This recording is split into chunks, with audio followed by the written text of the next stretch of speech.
The South China Sea has become one of the world's most volatile flashpoints, a region where strategic interests, territorial disputes, and military ambitions collide.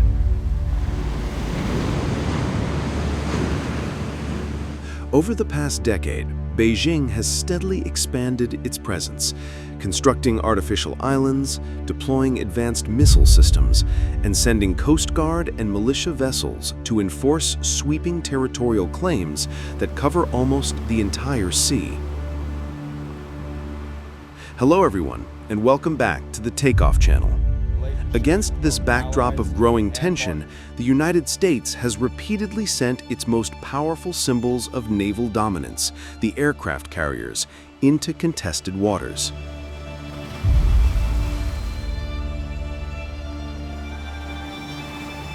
The sight of a U.S. carrier strike group cutting through the blue expanse of the South China Sea is more than a routine military movement.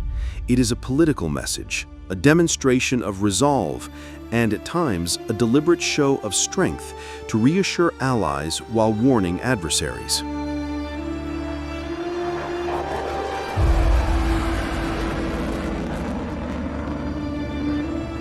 One such moment captured global attention when an American aircraft carrier sailed close to disputed areas, responding directly to Chinese maneuvers and rising threats. The world watched closely. What would happen when these two great powers confronted each other on the high seas? The deployment. At the heart of the event was a Nimitz-class supercarrier, a floating city of steel carrying nearly 5,000 sailors and over 70 aircraft.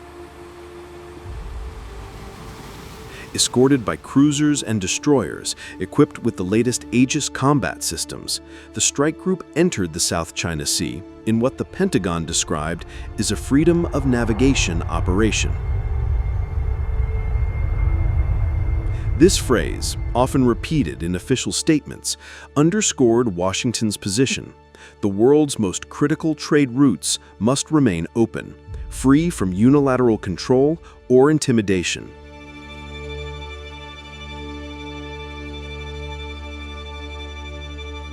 As the American task force advanced, Chinese vessels shadowed them at close distance. State media in Beijing quickly denounced the deployment as provocative, while Chinese military aircraft took to the skies to monitor the carrier's movements. In those tense hours, the possibility of miscalculation loomed heavily.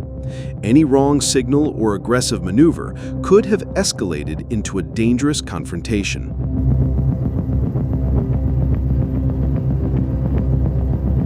The show of force.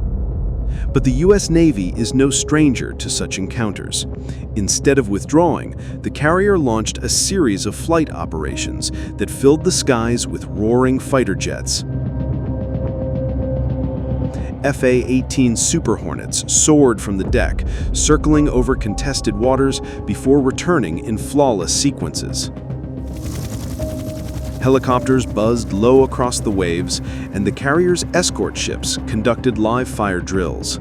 These actions were not just for training, they were carefully orchestrated demonstrations of capability. Satellite imagery later revealed that the American carrier sailed close to some of the very reefs China had transformed into fortified outposts. On those islands, radar domes, runways, and missile batteries stood ready, watching the U.S. movements. Yet, despite this, the carrier group carried out operations unhindered, symbolizing Washington's unwillingness to yield international waters to unilateral claims.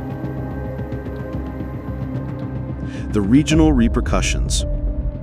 The display of U.S. power resonated strongly across Asia.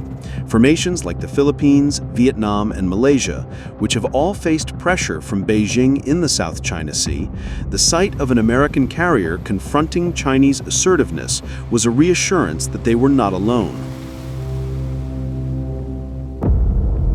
In Manila, officials praised the deployment, noting it coincided with incidents when Chinese vessels had blocked Philippine resupply missions in contested areas.